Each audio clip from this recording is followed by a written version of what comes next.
교회에 대해서 좀 얘기 좀 해보려고 그래요. 교회. 예. 특별히 교회사에서, 초대교회에서 교회를 어떻게 정의했는가. 그래서 381년 제2차 공의회, 로마 황제 테오도시우스 1세가 소집한 콘스탄티노폴리스 공의회가 이제 제2차 공의회인데요. 여기에서 작성한 니케아 콘스탄티노폴리스 신조에서 교회에 대한 고백이 이렇게 되어 있죠. 우리는 하나이며 거룩하고 보편적이며 사도적인 교회를 믿는다. 그러니까 교회는 하나이고 거룩하고 보편적이며 사도적인 이 사중정의죠. 모든 교회는 영적으로 하나입니다. 모든 교회는 그리스도에서 거룩하게 되었습니다. 모든 교회는 보편적이고, 그러니까 카톨리코스라는 단어죠. 보편적이어야 되며 모든 교회는 사도적입니다. 그래서 이 네 가지 의미가 무엇인지를 좀 공부를 해보겠는데요. 이것을 왜 네 가지 표식이라고 하냐면 이 표식 자체가 Four marks of the church that was founded by Jesus Christ. 이게 이제 예수 그리스도의 교회는 예수 그리스도께서 찍으신 그 표시, 그 도장이 있다는 겁니다. 예를 들자면 목장 주인이 자신의 가축의 소유권을 드러내기 위해서 불도장을 찍죠. 또 요한계시록 13장에 보면은 사탄도 짐승, 즉 적그리스도의 이름이나 그 이름의 수로 사탄의 백성들의 이마에나 손에 표를 찍는다고 그렇게 되어 있습니다. 하나님도 하나님의 자녀들, 즉 하나님의 계명과 예수 그리스도를 믿는 믿음을 지키는 자들에게 하나님의 이름으로 성령의 인을 치시는 것이 요한계시록 7장과 에베소서 1장 13절을 근거로 알 수 있죠. 마찬가지로 예수 그리스도의 교회도 다음에 네 가지 표식이 있어야만 진정한 그리스도의 교회이다.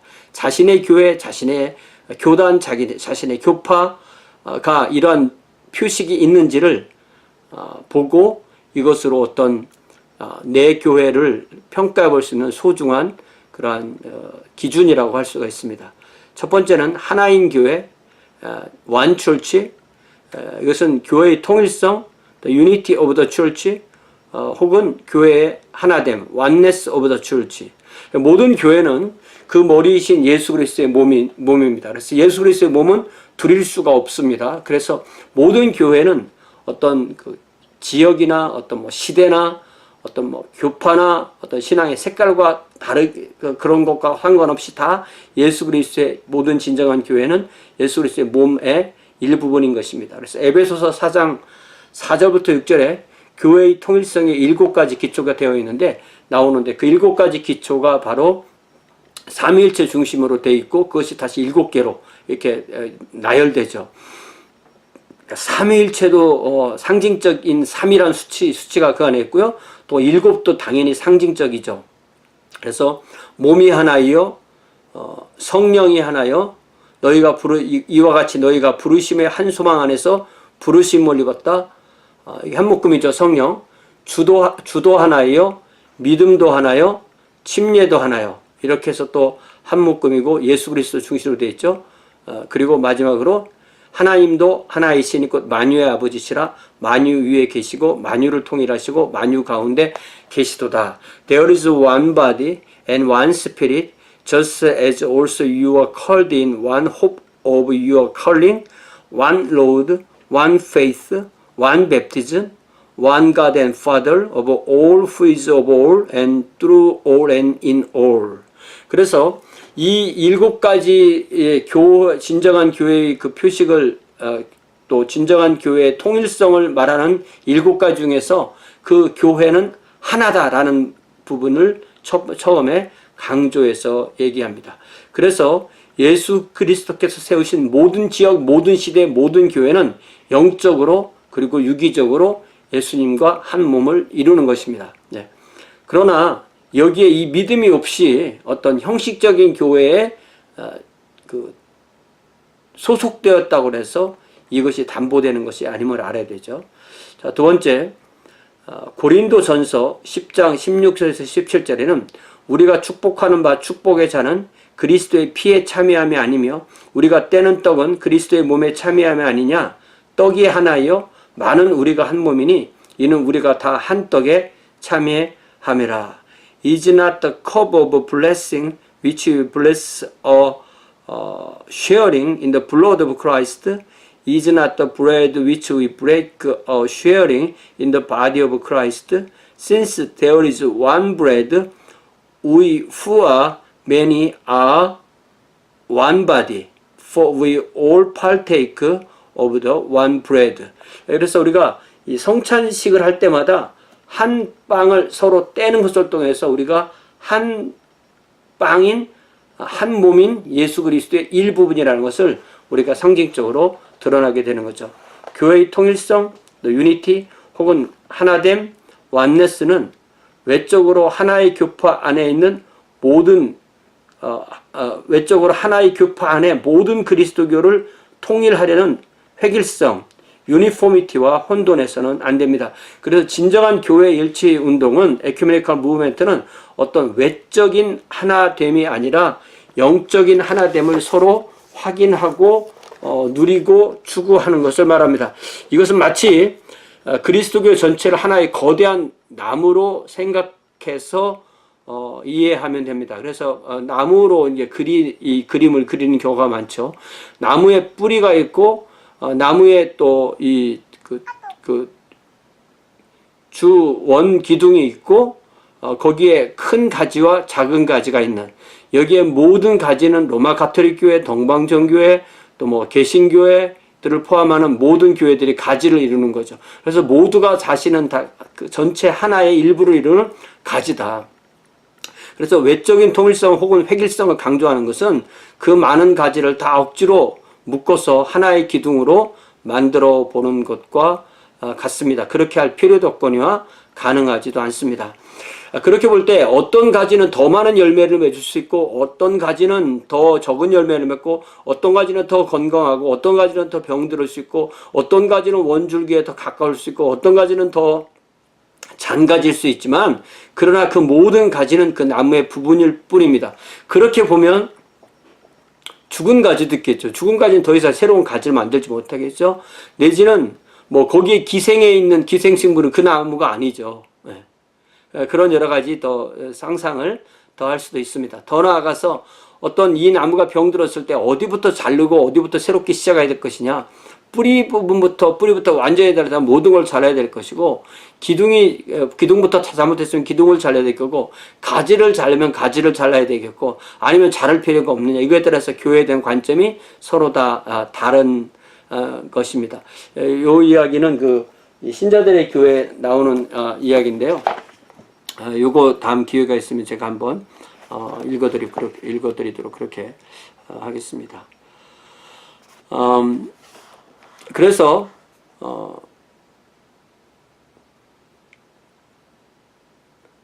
가지가 다른 가지들을 부인하는 것은 곧 그 나무 자체를 부인한 것과 마찬가지의 죄입니다. 마치 한 가정에 많은 자녀가 있는데 자신만이 진정한 자식이라고 주장하는 것과 마찬가지입니다. 그래서 자신만이 진정한 자녀이고 나머지 자녀는 자녀가 아니라고 주장할 때 그걸 바로 분파라고 그렇게 말합니다. 그래서 분파는 교파가 되도록 도와야 되는데, 교파가 된다는 것은 다른 교파를 인정할 때 교파가 되는 거죠. 다른 교파를 인정해서 강단 교환이 일어나고 서로 어떤 직간접적으로 교류가 일어나고 서로 책을 읽고 강사를 초빙하고 이렇게 하면서 성령의 교통하심을 체험하게 되는 것입니다. 교파는 다른 교파를 인정합니다. 분파는 오직 그 분파 안에 들어와야만 진정한 그리스도이며 그 분파만이 구원이 있고 다른 그리스도교의 교파들은 구원을 얻지 못한다고 주장합니다. 이런 주장을 하는 분파들은 분파인데 보통은 한국에서는 분파란 말을 잘 안 쓰죠.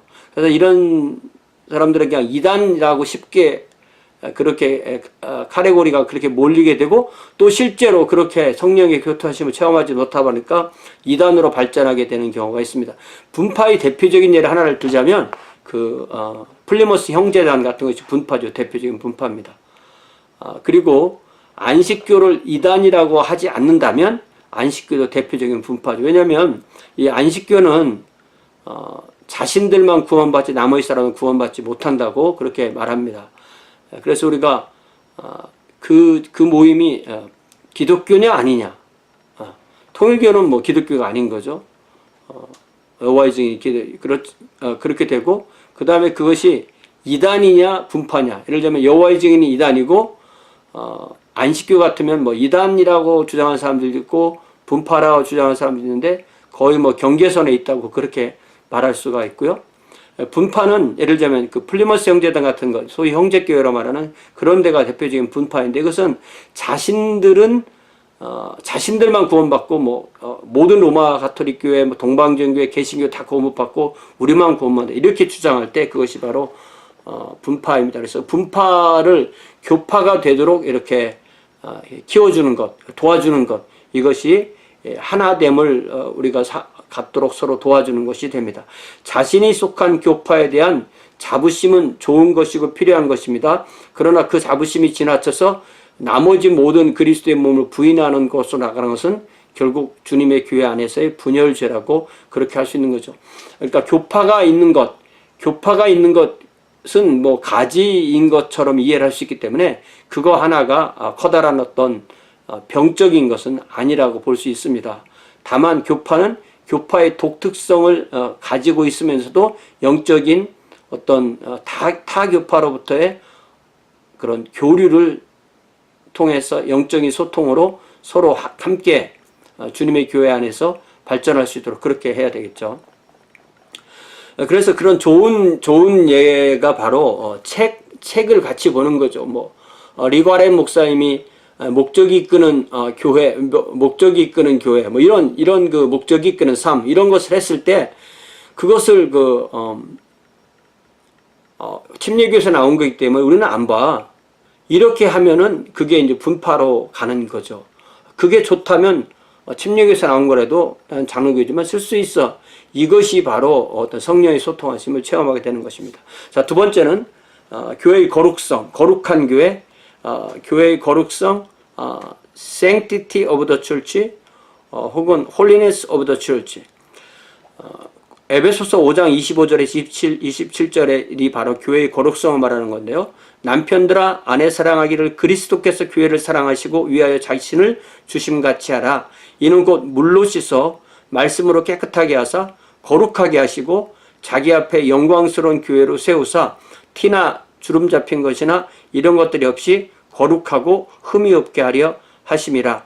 Husbands, love your wives just as Christ also loved the church and gave himself up for her, so that he might sanctify her, having cleansed her by the washing of water with the word, that he might present to himself the church in all her glory, having no spot or wrinkle or any such thing, but that she would be holy and blameless.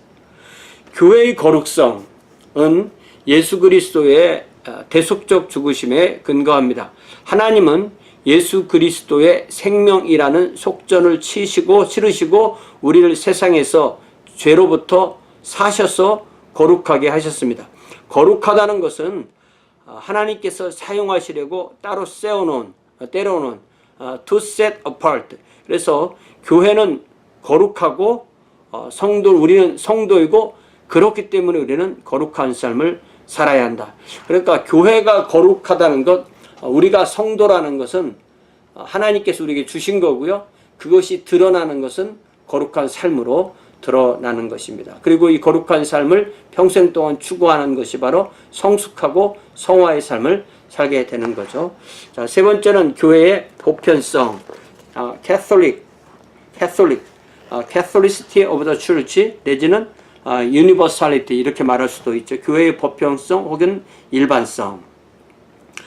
헬라어에서 이 가톨릭이라는 단어는 보편적이라는 의미입니다. universal. 그래서 한국어 사도신경에서 거룩한 공회를 믿사오며 라고 할 때 이 공회가 바로 카톨리코스 에클레시아, 즉 보편교회, 유니버설 철치를 의미합니다. 우리가 사도신경을 고백하면서 침례교회는 잘 하지도 않지만 침례교회가 안 하는 것을 안 믿어서 안 하는 게 아니에요. 이것이 어떤 신조처럼 자신에서 자발적으로 나오는 것이 아니라 위에서 이거를 어떤 강압적으로 요구하는 것이 되지 않게 하려고 안 하는 것 뿐입니다. 자, 이렇게 우리가 사도신경에서 카톨리코스 에클레시아, 어떤 가톨릭 철치, 유니버설 처치라는 단어가 있는데 우리가 가톨릭 처치라는 것을 거부해버리면 우리가 분파되는 거예요. 우리가 바보 되는 겁니다. 그래서 우리는 우리 교회가 가톨릭 처치라는 것, 보편교회라는 것, 유니버설 처치라는 것을 자꾸 강조해야 돼요. 그럼 보편교회는 뭘 보편교회라고 하느냐? 보편교회는 언제나 어디에서나 누구에게나 그 회원이 될 가능성이 열려있는 교회이고 시간과 장소와 인종, 어떤 성, 신분 그런 것에 대한 차별이 없이 하나님의 부름을 받는 사람들이 이루는 교회. 그러므로 한 지역 교회의 어떤 교회는 한인교회, 중국인교회, 로마교회, 동방교회, 화란교회, 영국인교회 이런 식으로 표현될 수는 있지만 그 모든 교회는 보편교회의 일부분일 뿐입니다. 물론 한 교회가 우리는 흑인교회야, 우리는 백인교회 이렇게 할 수 있어요. 그러나 모든 교회가 다 흑인교회인 건 아닌 거죠. 모든 교회 다 백인교회인 것은 아닙니다. 그러니까 모든 교회는 보편교회의 일부분이고 그 일부분이지만 보편성을 그 안에 담지하고 있어야 되는 것입니다. 그래서 예수님은 마태복음 28장 19, 20절에서 지상명령을 주시면서 이렇게 말씀하시죠. 그러므로 너희는 가서 모든 족속으로 제자를 삼아 아버지와 아들과 성령의 이름으로 침례를 주고 내가 너에게 분반 모든 것을 가르쳐 지키게 하라. 볼지어다 내가 세상 끝날까지 너희와 항상 함께 있으리라. Go therefore and make disciples to all the nations, baptizing them in the name of the Father and the Son and the Holy Spirit, teaching them to observe all that I commanded you, and lo, I am with you always, even to the end of the age. 그러니까 예수 그리스도의 교회는 어떤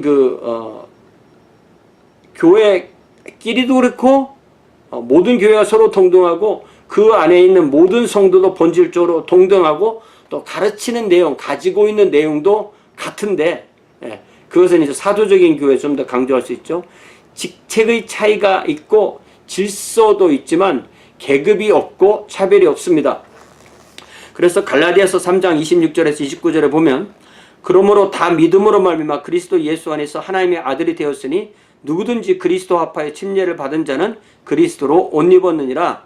너희가 유대인이나 헬라인이나 종이나 자주자나 남자나 여자 없이 유대인 헬라인 어떤 인종차별 또 종이나 자주자 어떤 사회의 계급차별 남자와 여자 어떤 성차별 이런 것이 없다는 거죠. 그러니까 유대인을 위해서 구원 계획이 따로 있고 이방인을 위한 구원 계획이 따로 있고 차별이잖아요. 그런 것이 성경에는 없다는 것입니다. For you are all sons of God through faith in Christ Jesus.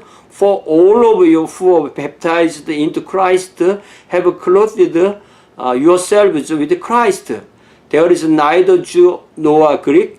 There is neither slave nor free man. There is neither male nor female. For you are all one in Christ Jesus.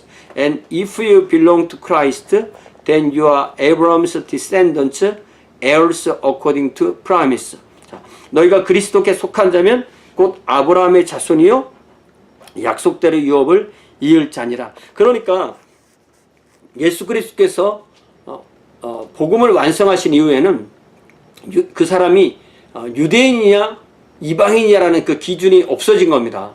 유대인도 예수님을 안 믿으면 이방인인 거고 이방인도 예수를 믿으면 영적 유대인이고 이렇게 되는 것입니다. 그래서 보편교회란 언제나 어디서나 누구에게나 본질상 동일한 교회라는 의미입니다. 시대, 장소, 사람들에 의해서 색깔과 냄새의 차이는 있을 수 있지만 본질적 진리는 변함이 없어야 한다는 것입니다. 교회가 그 본질을 잃었을 때는 반드시 원형으로 돌아가야 되고 이것이 바로 개혁교회에서 종교개 이후에 강조한 개혁정신인데요. 그것을 어떻게 표현했냐면 개혁된 교회는 하나님의 말씀에 따라 늘 개혁되어야 된다. 라틴어로 읽자면 에클레시아 리포르마타 셈페르 리포르만다 세쿰둠 베르붐 데이. The church reformed and always to be reformed according to the word of God. 그러니까 우리는 항상 최고의 컨디션을 이루는 것이 어떤 순간이기 때문에 그것이 좀 떨어지면 다시 개혁하고 살아있는 어떤 유기체의 가장 특징이죠. 유기체의 특징은 어떤 걸 받아들이고 버리면서 계속하고, 어떤 잘못된 것이 들어오면 싸우고 병이 들면 고치고 그렇게 하는 거기 때문에 이 개혁되었다고 한 번의 개혁으로 완성되는 것이 아니라 계속 고쳐나가는, 그렇게 할 때에 어떤 그 보편성을 계속 가질 수가 있다는 것이죠. 자, 네 번째 특징은 사도적 교회인데요. 이 사도적 교회라는 것은 교회의 사도성을 의미하는 겁니다. Apostolic Church, Apostolicity of the Church. 예수께서 세우신 교회는 사도적 교회입니다. 사도적 교회라는 것은 예수님의 교회가 사도들을 통하여 모든 인류에게 전달되었다는 의미입니다. 사도적 교회는 그 가르침이 예수 그리스도께서 직접 세우신 사도들에게 주신 가르침과 동일한 교회를 의미합니다. 사도들의 증언이 곧 예수 그리스도입니다. 그러니까 예수님께서 사도들을 선택하셔서 예수님이 그들을 위해서 어떻게 복음을 완성했는지를 보여주셨고, 그 사실을 맨 처음에 사도들은 자신들의 귀로 듣고 자신들이 눈으로 본 것, 자신들이 예수님을 만져보고 예수님과 함께 살고 예수님께서 완성하신 그 모든 것을 자기들의 입으로 증언함으로 세운 것입니다. 사도들의 증언의 내용이 곧 예수 그리스도시고, 사도들이 예수 그리스도를 증언함으로 세운 것이 곧 교회입니다. 사도들의 증언이 문자로 남은 것이 곧 신약성서입니다. 말씀이 사람이 되신 분이 예수님이시고, 예수님이 그 몸으로 복음을 완성하시고 그것을 말씀으로 그들에게 주셨을 때 그 말씀으로 사도들이 세운 것이 교회입니다. 그러니까 말이 글보다 앞서는 거죠. 말이 글보다 앞서는 겁니다. 그래서 교회가 성경을 낳았다고 하는데 그렇지 않습니다. 성경이 교회를 낳은 거죠. 말씀이 교회를 낳은 거죠. 하나님의 말씀이 교회를 낳고 그 교회에게 보낸 성경이 남아서 오늘의 성경이 된 겁니다. 그래서 교회가 성경을 낳은 것이 아니라 성경이 교회를 낳았습니다. 고로 루터가 말한 것처럼 교회는 성경이라는 어머니의 자궁에서 태어났습니다. 그러므로 사도적 교회는 곧 신약성서적 교회라는 말과 같습니다. 중요한 성경 구절이 바로 에베소서 2장 19절에서 22절인데요.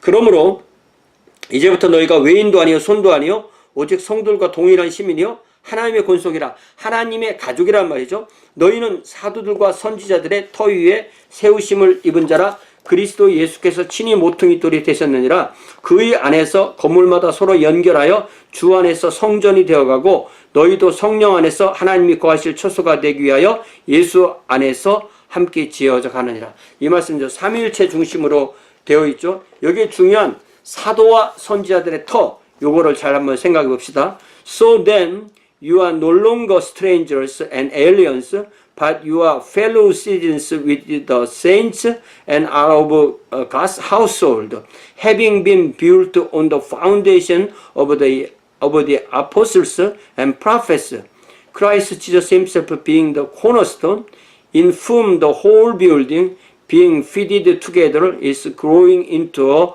holy temple in the Lord, in whom you also are being built together into a dwelling of God in the Spirit. 그러니까 여기 핵심이 바로 이제 사도와 예언자들의 터 위에 세움을 입었다는 것인데요. 이게 무슨 말이냐면 사도와 예언자의 터 위에 세우심을 입지 않은 교회는 예수 그리스도의 교회가 아니라는 것입니다.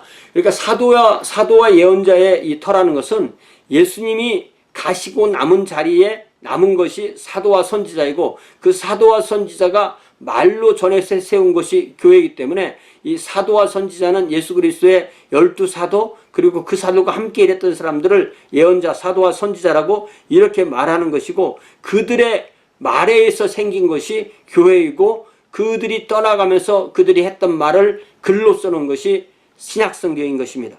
그래서 예수 그리스도께서 성령 안에서 사도와 선지자들에게 하나님의 복음의 비밀을 알게 하셨고, 그 사도와 선지자들이 인류 모든 족속에게 그 복음을 전하는 것이 곧 사도적 교회라는 것입니다. 그래서 에베소서 3장 5절에서 다시 이제 그의 거룩한 사도들과 선지자들에게 성령으로 나타내신 것 같이 다른 세대에서는 사람들에게 알게 하지 않으셨다.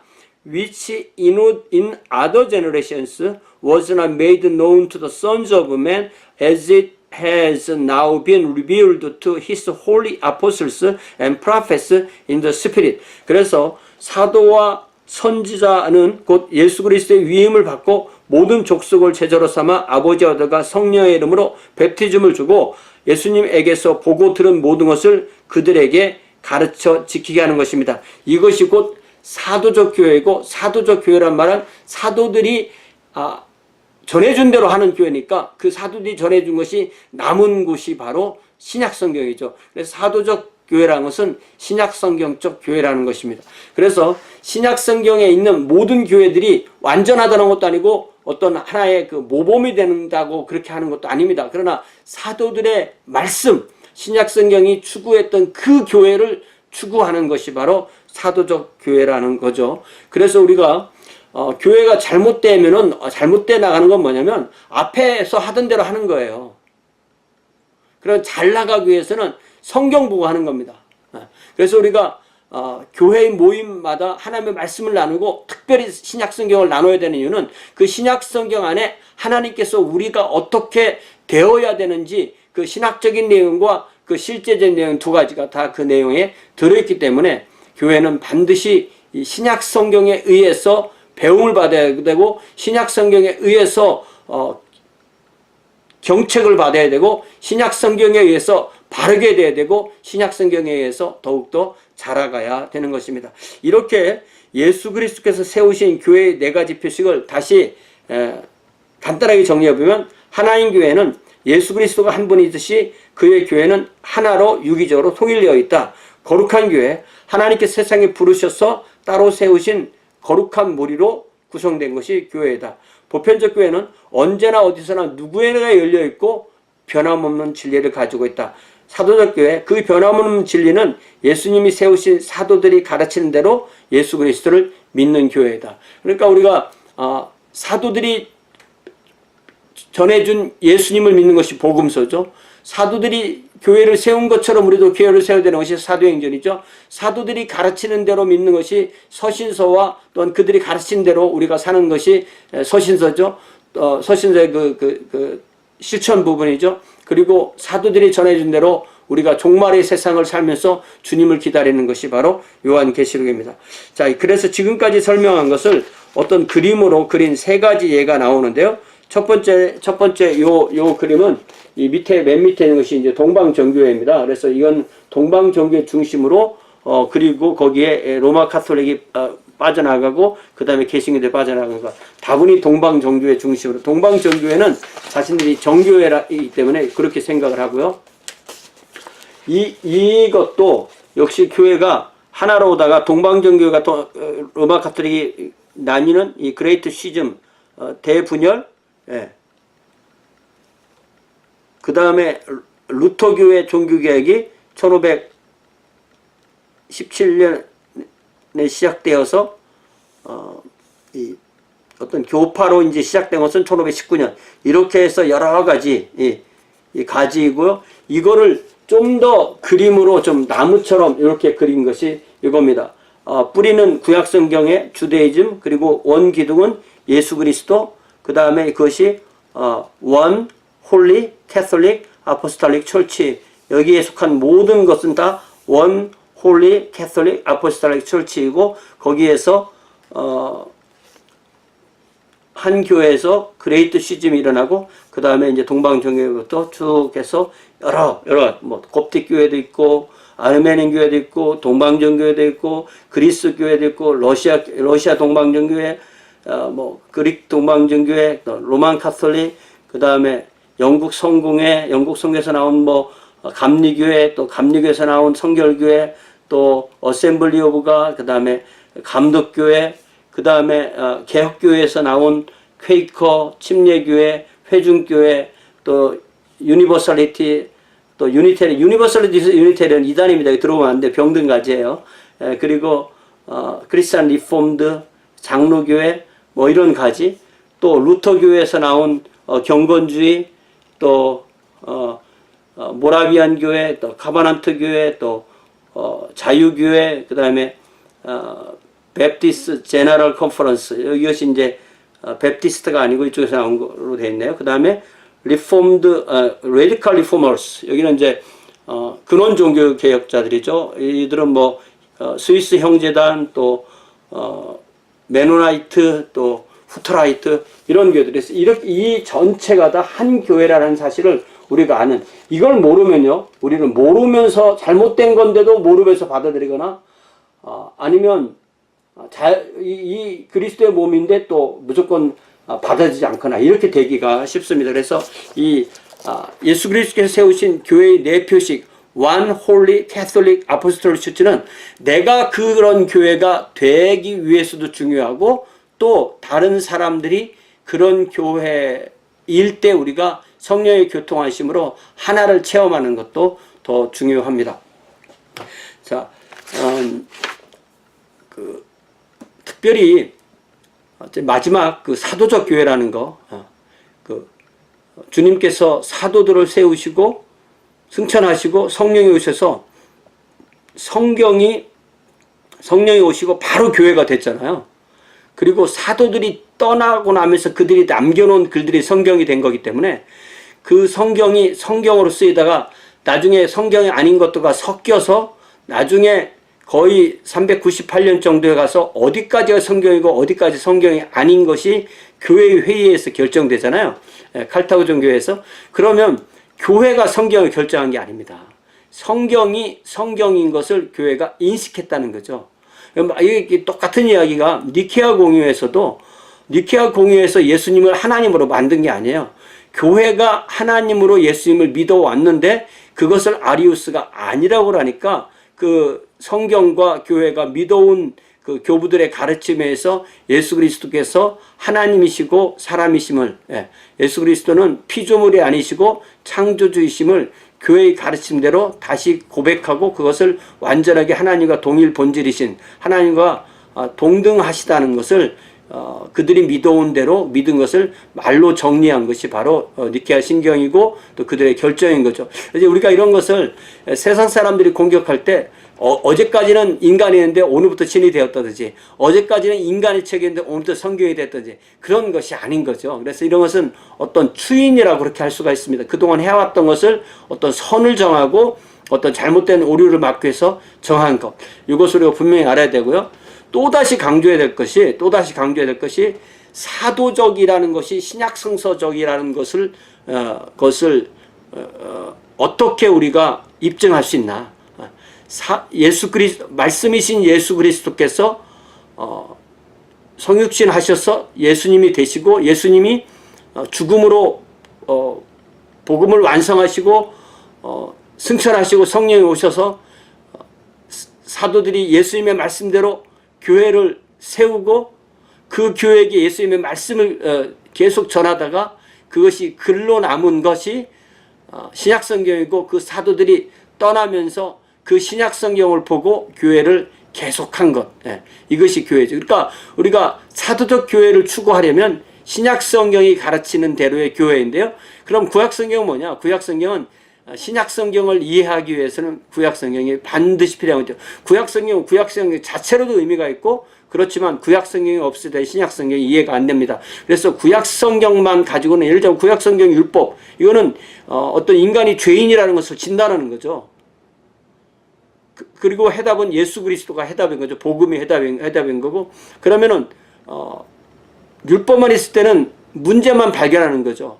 예수 그리스도께서 오시면 그 문제가 해결되는 거죠. 그러나 만약에 율법이 없을 때는 예수님이 왜 해답인지를 모르게 되는 거죠. 그래서 신약성서적이라는 말은 구약을 배제하고 신약성경만이라는 것을 의미하는 것이 아닙니다. 신약성서적이라는 말은 이미 구약성경도 다 포함하고 있는 말이라는 것 중에서 좀 더 신약성경의 최종적인 모습이라는 것, 맨 마지막에 주어진 계시라는 것을 좀 더 강조한 말이 되는 거죠. 그래서 우리가 이런 것에 대해서 잘 이해하지 못하면 이렇게 혼돈이 되고, 이런 것을 자꾸 말로 설명해 봐야만 내가 지금 어디로 가고 있는지를 잘 알게 되는 거예요. 그래서 우리가 뭐 신학 공부를 하지 않아도 그냥 제 이 방송만 듣고도 이해를 할 수가 있지만, 공부를 더 차근하게 하면 훨씬 더 좋고요. 그렇지 않더라도 이러한 교회의 4가지 표식만 잘 이해하고 있을 때 내 교회의 어떤 독특성, 어떤 지역성, 뭐 인종적 특징, 어떤 뭐 사회적 특징, 계급적 특징, 이런 것이 있으면서도 그것에만 매몰되지 않게, 그것에만 교회가 제한되지 않게 하는 것이 참으로 소중합니다. 다시 한번 강조해 볼까요? 하나님의 교회는 예수 그리스도께서 세우신 교회의 4가지 표식은 하나이며 원, 거룩하며 홀리, 또 보편적이며 캐톨릭, 그리고 사도적인 아포스톨릭, 그런 교회다. 그래서 이렇게 해서 오늘은 예수 그리스도께서 세우신 교회의 4가지 표식, 이거에 대해서 같이 이야기를 나누었습니다. 감사합니다.